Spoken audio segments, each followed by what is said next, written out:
Hello students, last class हम लोग जो है अपना फोटो इलेक्ट्रिक इफेक्ट को डिस्कस कर चुके हैं। उसमें हमने एक चीज देखी थी, क्या हमने ऑब्जर्व किया था फोटो इलेक्ट्रिक इफेक्ट के अंदर कि हमारे पास कोई एक मेटल सरफेस है, उसके ऊपर क्या करते हैं, हमें कोई रेडिएशन जो फॉल करवाते हैं, तो इस मेटल सरफेस से जब कोई एक इलेक्ट्रॉन इजेक्ट हो जाता है तो इस फिनोमिना को हमने क्या बोला था, फोटो इलेक्ट्रिक इफेक्ट। ठीक है, और हमने यहाँ पर एक बड़ी इंपॉर्टेंट टर्म पढ़ी थी, दैट वाज थ्रेशोल्ड फ्रीक्वेंसी। जो थ्रेशोल्ड फ्रीक्वेंसी है वो क्या थी, जो मिनिमम फ्रीक्वेंसी चाहिए होती है यहाँ से इलेक्ट्रॉन को इजेक्ट करवाने के लिए। ठीक है, तो इस पे बेस्ड कुछ न्यूमेरिकल्स भी हम कर सकते हैं प्रैक्टिस, बट उसके लिए एक और चीज को हमें पहले समझना होगा, फिर दोबारा से इस टॉपिक को मैं उसके साथ लिंक करूंगा। ठीक है, वो टॉपिक शुरू करने से पहले एक और चीज है उसको भी समझ लेते हैं। तो आज का जो हमारा टॉपिक है next, that is black body radiation.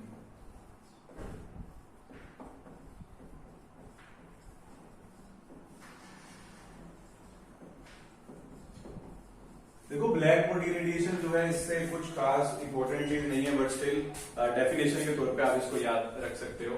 तो ब्लैक बॉडी रेडिएशन बेसिकली क्या होती है, नाम से ही हमें पता चल रहा है ब्लैक बॉडी रेडिएशन। जो रेडिएशन ब्लैक बॉडी से निकलती है उसे हम क्या बोलते हैं, ब्लैक बॉडी रेडिएशन। ठीक है, अब ब्लैक बॉडी का मतलब ये नहीं कि कोई भी काले रंग की चीज है उससे जो रेडिएशन निकल रही है उसी को ब्लैक बॉडी रेडिएशन बोलेंगे। ब्लैक बॉडी का जो मतलब होता है यहाँ पर वो क्या है, वो बॉडी जो perfect absorber and perfect emitter होती है किसी भी एनर्जी का, उसे हम ब्लैक बॉडी कहते हैं। ठीक है, कोई भी ऐसी चीज जो क्या है, perfect absorber and perfect emitter of energy है, उसे हम क्या बोलते हैं, ब्लैक बॉडी। और उस ब्लैक बॉडी से जब कोई रेडिएशन निकलती है उसी को हम क्या बोल देते हैं, ब्लैक बॉडी रेडिएशन। ठीक है, तो इसको डिफाइन करेंगे यहां पर। ब्लैक बॉडी रेडिएशन क्या है, the radiation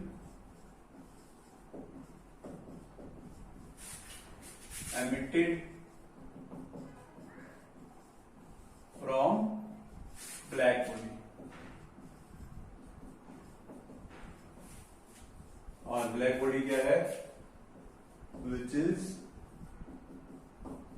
perfect absorber and emitter. ठीक है, जो परफेक्ट एब्जॉर्बर और परफेक्ट एमिटर होती है जो बॉडी, उससे जब कोई रेडिएशन निकलता है तो उसी को हम क्या बोलते हैं, ब्लैक बॉडी रेडिएशन। बस इसकी हमें डेफिनेशन ही देखनी है और इसका कोई खास यहाँ पर यूज नहीं होता है, तो इसकी डेफिनेशन आप बस देख लीजिए। ठीक है, तो इसके बाद जो इंपॉर्टेंट टॉपिक हमारा आता है that is Planck's quantum theory. ठीक है, तो इसके बाद हम Planck's quantum theory, which is very important,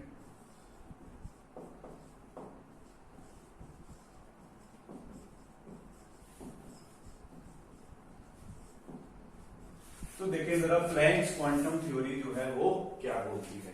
तो देखिए सबसे पहले इसके कुछ पोस्टुलेट्स हैं, पहले उन्हीं को स्टडी कर लेते हैं। तो क्या क्या पोस्टुलेट्स हैं प्लैंक्स क्वांटम थ्योरी के। तो सबसे पहला जो पोस्टुलेट है, देखो हमने जो इलेक्ट्रोमैग्नेटिक वेव थ्योरी पढ़ी थी, इलेक्ट्रोमैग्नेटिक वेव थ्योरी का जो पहला पोस्टुलेट था वो क्या बोलता था कि किसी भी सोर्स से जो एनर्जी एमिट होती है वो कॉन्टिन्यूसली निकलती है। ठीक है, तो जो प्लैंक्स क्वांटम थ्योरी वो उसके बिल्कुल अपोजिट चलता है। प्लैंक्स क्वांटम थ्योरी क्या बोलती है, इसका फर्स्ट पोस्टुलेट ये बोलता है कि किसी भी सोर्स से जब एनर्जी एमिट होती है तो वो कॉन्टिन्यूसली नहीं, डिसकॉन्टिन्यूसली एमिट होती है। ठीक है, तो क्या बोलती है प्लैंक्स क्वांटम थ्योरी, पहला और सबसे इंपॉर्टेंट पोस्टुलेट इसका क्या कहता है, द एनर्जी एमिटेड, एनर्जी जो है in the form of radiation हो सकती है, किसी भी फॉर्म में है। ठीक है, the energy emitted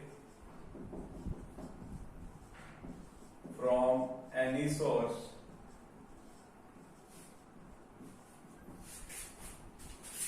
is discontinuous. ठीक है, तो बात समझ में आ रही है। इलेक्ट्रोमैग्नेटिक वेव थ्योरी क्या बोलती थी कि किसी भी सोर्स से जो एनर्जी निकलती है वो कॉन्टिन्यूसली निकलती है, बट जो प्लैंक्स क्वांटम थ्योरी है वो क्या बोलता है कि भाई जो एनर्जी निकलेगी किसी भी सोर्स से वो कॉन्टिन्यूसली नहीं होगी, वो क्या होगी, डिसकॉन्टिन्यूस होगी। ठीक है, जो दूसरा इसका पोस्टुलेट है वो क्या बोलता है, जो डिसकॉन्टिन्यूअस फॉर्म ऑफ एनर्जी है, एनर्जी जो है वो डिसकॉन्टिन्यूअस फॉर्म में निकल रही है, तो उसके क्या है, स्मॉल पैकेट्स ऑफ एनर्जी वहां से निकलते हैं। जैसे फॉर एग्जांपल मान लो ये आपका कोई सोर्स है जहां से एनर्जी निकल रही है। ठीक है, तो जो हमारी इलेक्ट्रोमैग्नेटिक वेव थ्योरी थी वो तो क्या बोलती थी कि ये एनर्जी जो है बिल्कुल सीधी कॉन्टिन्यूसली निकल रही है। ठीक है। बट जो प्लैंक्स क्वांटम थ्योरी वो क्या बोलती है, ये छोटे छोटे पैकेट्स होते हैं इसके, डिसकंटिन्यूअसली है कुछ इस तरीके से आप इस चीज को समझ सकते हो। ठीक है, तो जो हमारी प्लैंक्स क्वांटम थ्योरी है वो क्या बोलती है कि एक तो डिसकंटिन्यूअस होती है और discontinuous in the form of packets of energy, यानी कि स्मॉल स्मॉल पैकेट्स होते हैं इसके एनर्जी के। जैसे कि मान लो कहीं पर फ्लड आया हुआ है तो वहां पर क्या होता है कि जो कोई हेलीकॉप्टर से मान लो उनकी हेल्प के लिए जाते हैं तो वो क्या करते हैं, उनको खाना अगर देना होगा तो क्या करेंगे, एक एक पैकेट नीचे गिराएंगे। ठीक है, तो वो कॉन्टिन्यूसली नहीं फेंकते हैं किसी चीज को, डिसकंटिन्यूसली फेंकते हैं, पहले एक पैकेट फेंकेंगे फिर दूसरा फिर तीसरा, इस तरीके से आगे चलेगा। तो उसी तरीके से प्लैंक्स क्वांटम थ्योरी जो कि बोलती है डिसकंटिन्यूअस फॉर्म में एनर्जी किसी भी सोर्स से एमिट होती है। ठीक है, और वो जो डिसकंटिन्यूअस फॉर्म होती है, जो स्मॉल पैकेट्स ऑफ एनर्जी है, उन्हें हम बोलते हैं क्वांटम।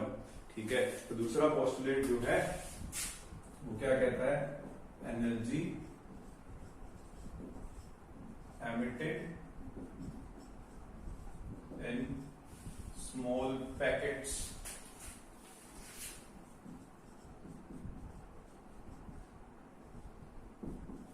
known as quantum.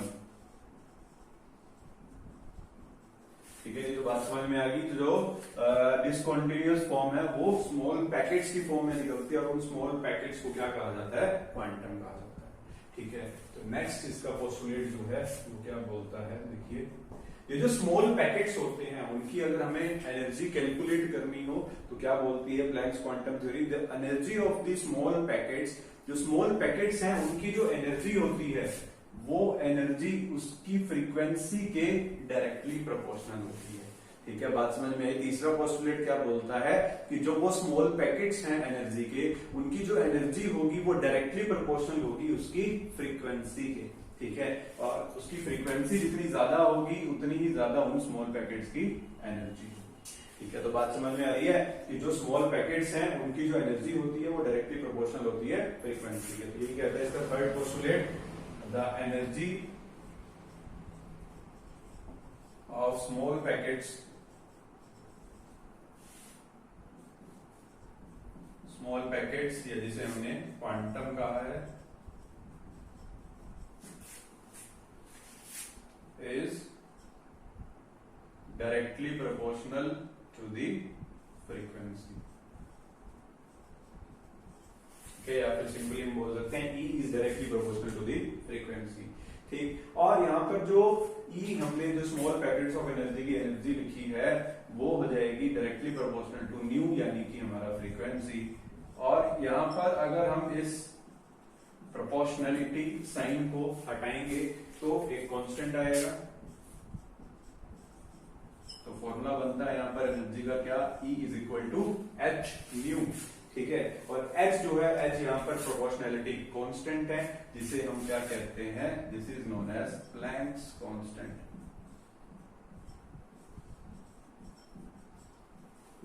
ठीक है, तो H जो है that is known as Planck's constant, जिसकी वैल्यू होती है 6.626 into 10 raised to the power minus 34 joule second. ठीक है जी, तो ये हो जाएगा प्लैंक्स कांस्टेंट। प्लैंक्स ने बताया है इस एनर्जी का रिलेशन, तो इसको इस कांस्टेंट को हम क्या बोल देते हैं, प्लैंक्स कांस्टेंट बोल देते हैं। ठीक है, तो ये हो गया इसका थर्ड पोस्टुलेट। और अगर लास्ट पोस्टुलेट, फोर्थ पोस्टुलेट की हम बात करें तो वो क्या कहता है, देखो जो अभी हमने क्या बोला कि प्लैंक्स क्वांटम थ्योरी क्या बोल रही है कि जो एनर्जी किसी सोर्स से निकल रही है वो स्मॉल पैकेट्स की फॉर्म में निकल रही है। ठीक है, और उन स्मॉल पैकेट्स को हम क्वांटम बोल रहे हैं, और उनकी जो एनर्जी है वो हम E is equal to H nu relation use करके कैलकुलेट कर सकते हैं। ठीक है, और अगर टोटल एनर्जी निकालेंगे, सभी पैकेट्स की जो एनर्जी अगर आप कैलकुलेट करेंगे तो वो जो है total energy will be the integral multiple of this H new. क्या बोले हम कि अगर आप टोटल एनर्जी कैलकुलेट करते हैं, जैसे देखो हमने बोला कि स्मॉल पैकेट्स हैं एनर्जी के, जैसे हमने यहां पर देखा एक पैकेट की एनर्जी जो है आप एच न्यू से निकालते हो, सभी की एच न्यू से निकालोगे। ठीक है, और अगर टोटल एनर्जी निकालनी है, यहाँ पर जितने भी पार्टिकल है इनकी टोटल एनर्जी निकालोगे तो वो टोटल एनर्जी जो है वो इंटीग्रल मल्टीपल होगी। इंटीग्रल मल्टीपल का मतलब क्या है, या तो 2h न्यू हो जाएगी, 5h न्यू हो जाएगी, 10h न्यू हो जाएगी, इस तरीके से। मतलब डेसिमल में नहीं होगा, इंटीजर होगा कोई ना कोई जो कि h न्यू का मल्टीपल होगा। ठीक है, तो जो टोटल एनर्जी है, टोटल एनर्जी अगर हम कैलकुलेट करते हैं, total energy is the integral multiple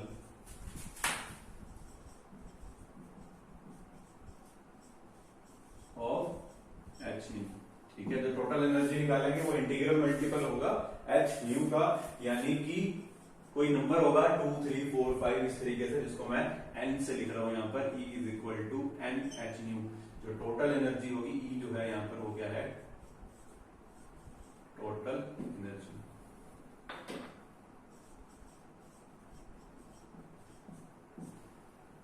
and n can be 1, 2, 3, 4, 5 इस तरीके से।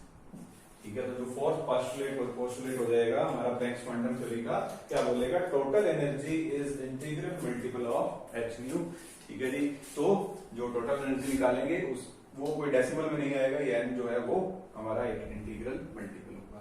तो ये है हमारी प्लैंक्स क्वांटम थ्योरी। तो अभी मैंने आपको थोड़ी देर पहले बताया था कि जो हमने फोटो इलेक्ट्रिक इफेक्ट कल पढ़ा था, प्लैंक्स क्वांटम थ्योरी पढ़ने के बाद अब इन दोनों को हम थोड़ा सा कोरिलेट करेंगे, यहाँ पर क्या चीजें रिलेट करनी है वो देख लेते हैं।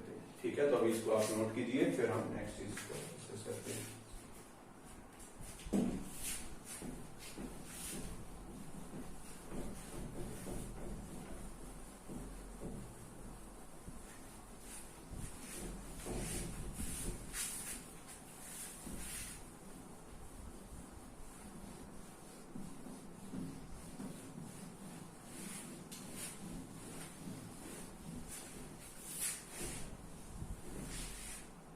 देखिए, जो हमने कल फोटो इलेक्ट्रिक इफेक्ट पढ़ा था, उस फोटो इलेक्ट्रिक इफेक्ट के अंदर देखो हमने क्या पढ़ा था, उसको थोड़ा सा अगर दोबारा से देखें, यहाँ पर हमने क्या पढ़ा था कि जो रेडिएशन आती है इस मेटल सरफेस से टकराएगी और यहां से इलेक्ट्रॉन को इजेक्ट करके ले जाएगी।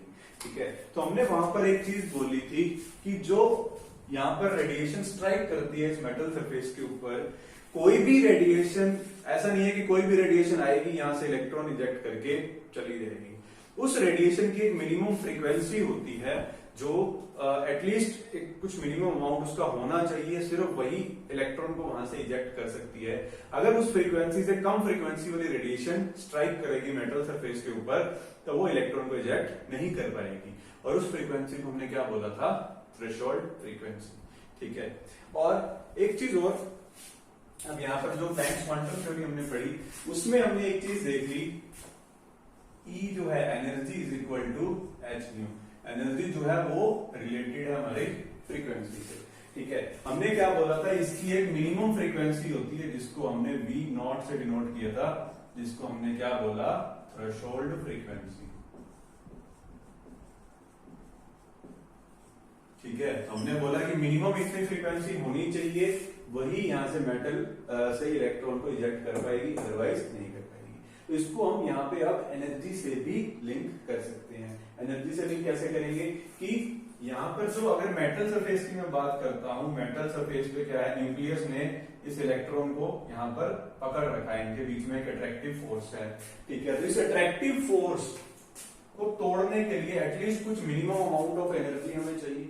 ठीक है, तो वो जो मिनिमम अमाउंट ऑफ एनर्जी इसको तोड़ने के लिए चाहिए, उतनी ही एनर्जी इस रेडिएशन के अंदर एटलीस्ट होनी चाहिए, तभी वो इसको यहां से अलग कर पाएगा। बोलो, बात समझ में आ रही है कि न्यूक्लियस और इलेक्ट्रॉन के बीच में अट्रैक्टिव फोर्स है, उसको तोड़ना है अगर, तो उसको तोड़ने के लिए एटलीस्ट एक मिनिमम अमाउंट ऑफ एनर्जी होनी चाहिए।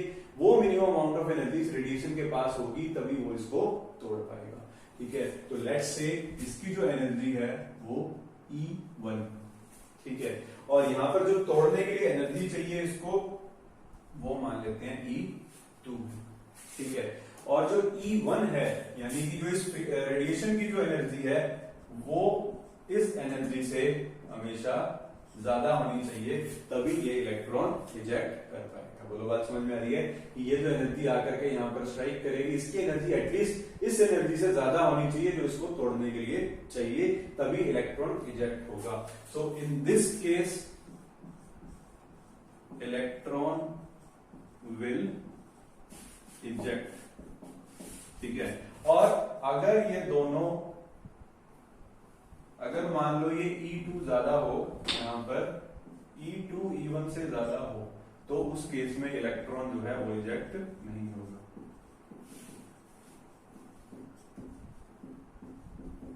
ठीक है, बात समझ में आ रही है।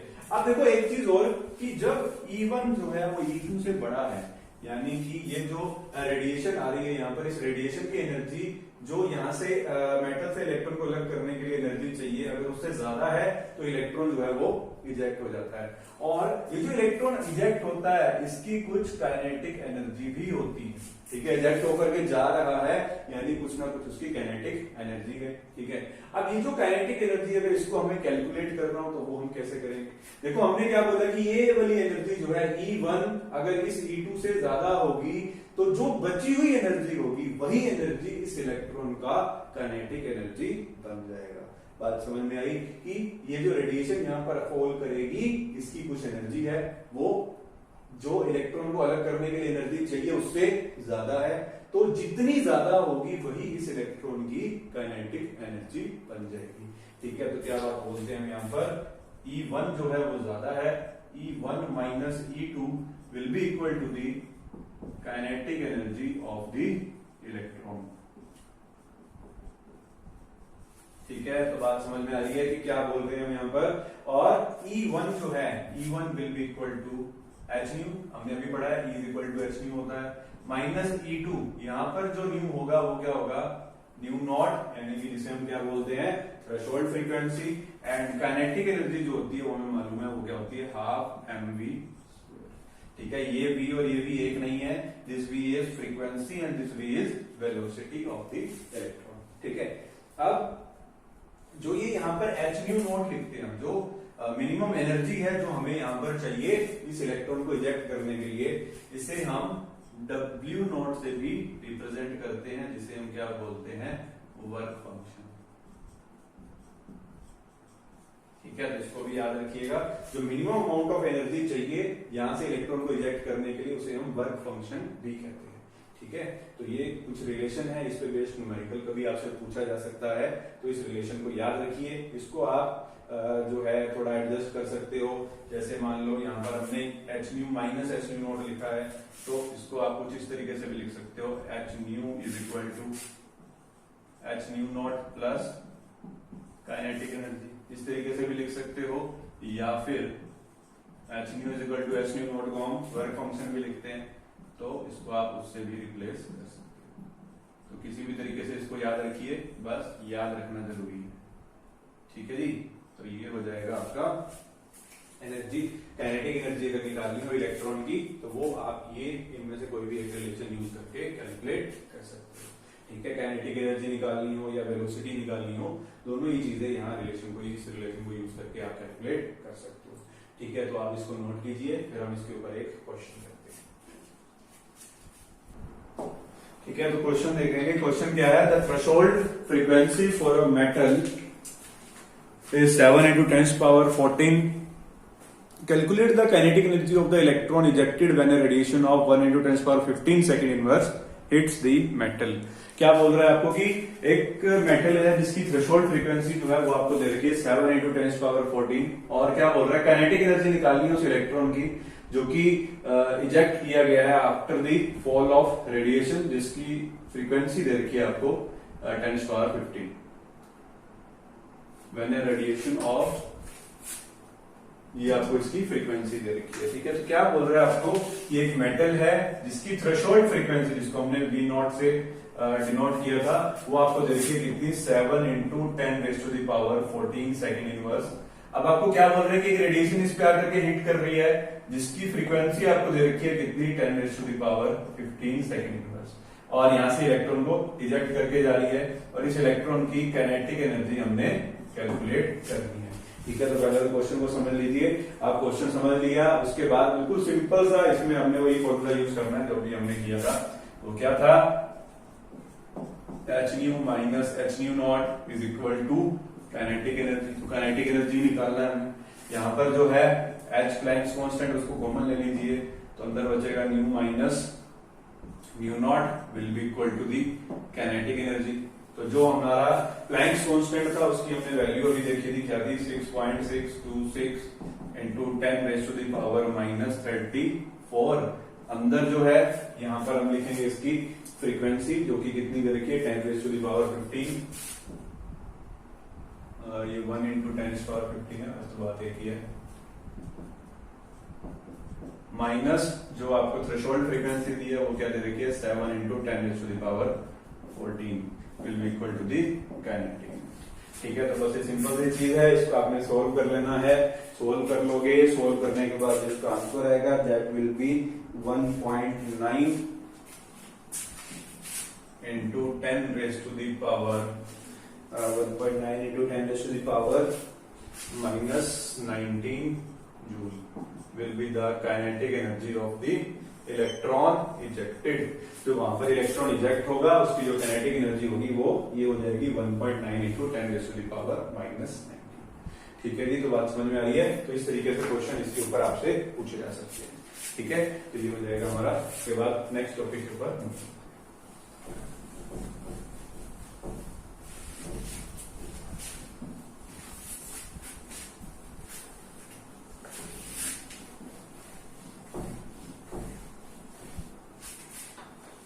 देखिए, इसके बाद जो नेक्स्ट टॉपिक है हमारा वो है स्पेक्ट्रा। ठीक है, वैसे लास्ट टॉपिक है, इसके बाद हम बोर मॉडल को स्टार्ट करेंगे। ठीक है, बोर मॉडल जो जिसकी हम डेवलपमेंट पढ़ रहे हैं अभी फिलहाल, उसकी डेवलपमेंट में हमने कई सारी चीजें पढ़ी हैं। जैसे सबसे पहले हमने उसमें जो है इलेक्ट्रोमैग्नेटिक वेव थ्योरी को पढ़ा, उसके बाद जो है हमने फोटो इलेक्ट्रिक इफेक्ट पढ़ा, ब्लैक बॉडी रेडिएशन पढ़ा, फिर प्लैंक्स क्वांटम थ्योरी पढ़ा। ये सारी डेवलपमेंट ऑफ बोर मॉडल चल रही है। ठीक है, तो अब जो है एक और चीज लास्ट बची है, उसके बाद हम बोर मॉडल पे मूव कर जाएंगे। ठीक है, जो नेक्स्ट चीज है that is known as spectra. Spectra क्या चीज होती है, very very important nowadays जो है स्पेक्ट्रा बहुत ही ज्यादा यूजफुल है, इसकी एप्लीकेशन बहुत ज्यादा है। हमारी अभी 11th-12th में तो इससे ज्यादा डिटेल नहीं है, अगर आप केमिस्ट्री से लिंक्ड रहते हो आगे हायर क्लासेस के अंदर तो आप पढ़ोगे। स्पेक्ट्रा जो है बहुत ही इंपॉर्टेंट चीज है आज के टाइम में। अगर आपको किसी भी केमिकल को आइडेंटिफाई करना है, मान लो कोई भी एक XYZ केमिकल दे दिया आपको, अब ऑब्वियसली बात है देखते ही तो पता लग नहीं जाता कि ये क्या चीज है। ठीक है, तो जितने भी फोरेंसिक साइंसेस के अंदर जो है किसी अननोन सोल्ट की जब आइडेंटिफिकेशन करते हैं तो पहले के टाइम में क्या होता था कि बहुत सारे टेस्ट किए जाते थे जिसपे बेस्ड हम उस सोल्ट को आइडेंटिफाई करते थे। बट आजकल जो है एक मॉडर्न टेक्निक है जिसे हम स्पेक्ट्रोस्कोपी बोलते हैं। उस स्पेक्ट्रोस्कोपी की हेल्प से हम किसी भी अननोन सोल्ट को आइडेंटिफाई कर सकते हैं। ठीक है, तो बेसिकली क्या होती है स्पेक्ट्रोस्कोपी, उसी से रिलेटेड ही है हमारा स्पेक्ट्रा। देखो स्पेक्ट्रोस्कोपी बेसिकली क्या चीज होती है, हम क्या करते हैं एक पर्टिकुलर रेडिएशन जो है वो उस अननोन सोल्ट के ऊपर डालते हैं। ठीक है, कोई एक अननोन सोल्ट है जिसको आप नहीं जानते, मान लो यहां पर पड़ा है, हम क्या करेंगे एक रेडिएशन इसके ऊपर डालेंगे जिसकी वेवलेंथ हमें मालूम है, जिसकी फ्रीक्वेंसी हमें मालूम है। ठीक है, तो वो उसके ऊपर जाकर के टकराएगी और टकराने के बाद उसी रेडिएशन को हम क्या करेंगे रिकॉर्ड करेंगे एक फोटोग्राफिक प्लेट के ऊपर। ठीक है, उसका एक स्पेक्ट्रा आ जाएगा हमारे पास। ठीक है, और उसकी एक पर्टिकुलर वेवलेंथ होगी। जो हमने रेडिएशन फॉल कराई थी उसकी रेडिएशन हमें मालूम थी, अब इससे टकराने के बाद जब हमने रिकॉर्ड करी उसकी रेडिएशन भी हमें मालूम है। तो हर सोल्ट की एक फिक्स रेडिएशन होती है, हर सोल्ट का एक हमें पता होता है कि ये इतनी रेडिएशन एमिट करता है। तो ये एक फिंगरप्रिंट की तरह यूज होता है, जैसे ह्यूमंस का जो हमारा फिंगरप्रिंट होता है वो कभी एक दूसरे से मैच नहीं करता, सेम उसी तरीके से जो एक सोल्ट रेडिएशन को एमिट करता है उसकी जो फ्रीक्वेंसी होती है वो हर सोल्ट की डिफरेंट होती है। तो इस बेसिस पे हम किसी भी सोल्ट को आइडेंटिफाई कर सकते हैं। ठीक है, तो ये तो वही बात स्पेक्ट्रोस्कोपी की। स्पेक्ट्रोस्कोपी क्या होती है उसका कुछ खास यूज नहीं है हमारे 11th-12th में, बट आपकी जनरल नॉलेज के लिए मैंने बताई ये चीज। अब जो स्पेक्ट्रा है, स्पेक्ट्रा क्या चीज है, देखो आप सभी ने इसको देखा हुआ है, बस आपको उसका नाम नहीं मालूम। आप सभी ने 8th-9th क्लास में एक एक्सपेरिमेंट किया होगा प्रिज्म वाला। प्रिज्म वाले एक्सपेरिमेंट में हम क्या करते थे, कुछ नहीं है एक्सपेरिमेंट में प्रिज्म को जब आप सनलाइट में लेकर जाते हैं तो उससे जो रेज निकलती है, अगर आप उसको किसी व्हाइट पेपर के ऊपर देखते हो तो वहां पे आपको 7 कलर्स नजर आते हैं। ठीक है, तो आप सभी को मालूम है कि जो व्हाइट लाइट होती है, व्हाइट लाइट के अंदर 7 कलर्स होते हैं विबग्योर से, जिसे आप पढ़ते हो। ठीक है, तो जो विबग्योर जो 7 कलर्स आपके पास उस पेपर के ऊपर बनते हैं वो 7 कलर्स की जो फ्रीक्वेंसी है वो क्या है, अलग अलग है। हमने इलेक्ट्रोमैग्नेटिक स्पेक्ट्रम पढ़ा था, उसमें देखा था कि हमने जो 7 कलर्स हैं उन सभी की फ्रीक्वेंसी क्या है, डिफरेंट डिफरेंट है। तो जो व्हाइट लाइट आ रही थी उसको प्रिज्म से पास कराने के बाद जो उसने उस एक व्हाइट लाइट को स्प्लिट कर दिया 7 अलग अलग कलर्स के अंदर, जिनकी फ्रीक्वेंसी भी अलग अलग थी। इसी जो व्हाइट पेपर के ऊपर ये आपके पास विब्ग्योर बना हुआ आपको दिखाई देता है, उसी को हम क्या बोलते हैं, स्पेक्ट्रा बोलते हैं। ठीक है, तो स्पेक्ट्रा बेसिकली क्या है, ये कॉम्बिनेशन है कई सारी वेवलेंथ का, इसमें कई सारी वेवलेंथ जो है अलग अलग है उन सभी कलर्स की। ठीक है, तो इसी को हम क्या बोलते हैं, स्पेक्ट्रा बोलते हैं। और जो हमारा स्पेक्ट्रा होता है, स्पेक्ट्रा बेसिकली 2 तरह का है हमारे पास। क्या क्या होते हैं, एक तो होता है हमारे पास एमिशन स्पेक्ट्रा,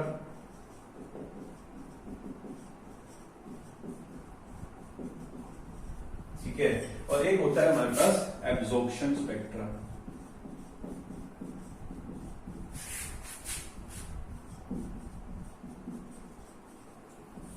ठीक है, तो 2 टाइप का स्पेक्ट्रा है हमारे पास। एक जिसे हम क्या बोलते हैं, एमिशन स्पेक्ट्रा।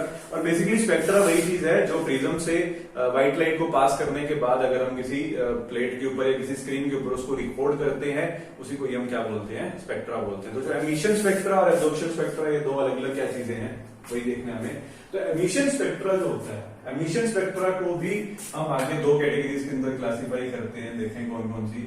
एक होता है हमारे पास कॉन्टिन्यूअस स्पेक्ट्रा,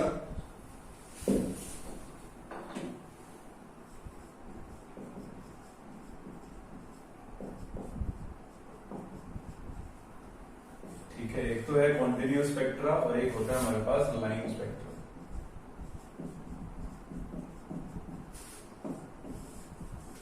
ठीक है, कॉन्टिन्यूअस स्पेक्ट्रा बेसिकली क्या चीज है, देखो कोई आपके पास सोर्स है, लेट से कोई सोर्स ऑफ लाइट है हमारे पास, ये सन।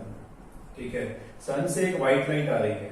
ठीक है, उसको एक आप इस तरीके से स्प्लिट लगाया आपने यहाँ पर, और इसके जस्ट आगे आपने क्या कर रखा है, एक प्रिज्म रखा हुआ। ठीक है, तो व्हाइट लाइट आई सन से, जो सिंपली हमारी सनलाइट है।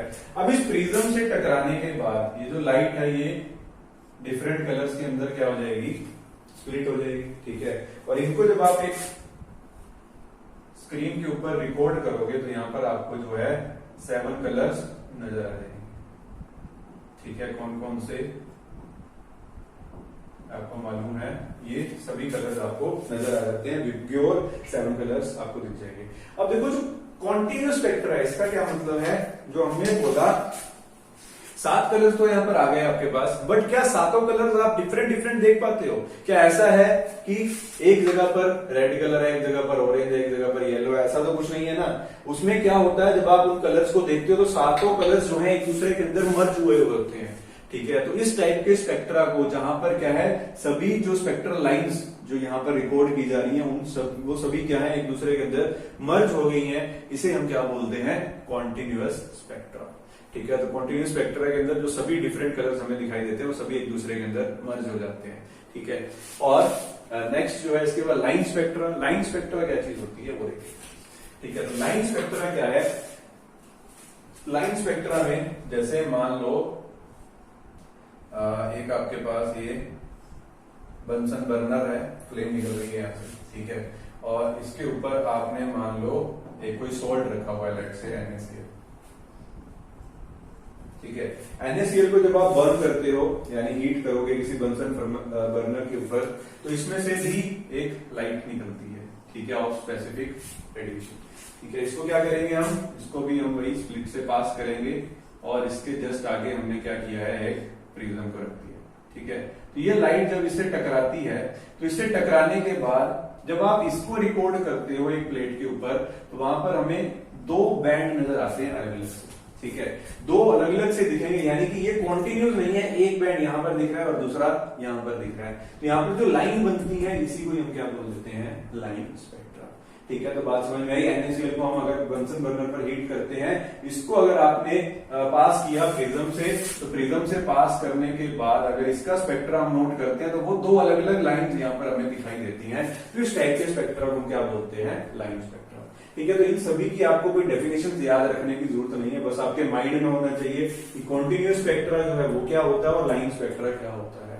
ठीक है, और यहाँ पर बात कर लेते हैं एब्जॉर्प्शन स्पेक्ट्रा की। एब्जॉर्प्शन स्पेक्ट्रा क्या चीज है, देखो एब्जॉर्प्शन स्पेक्ट्रा क्या होता है, मान लो आपके पास कोई एक NaCl सोल्ट है, ठीक है, किसी ट्यूब के अंदर आपने या टेस्ट ट्यूब के अंदर डाल रखा है इसको NaCl को,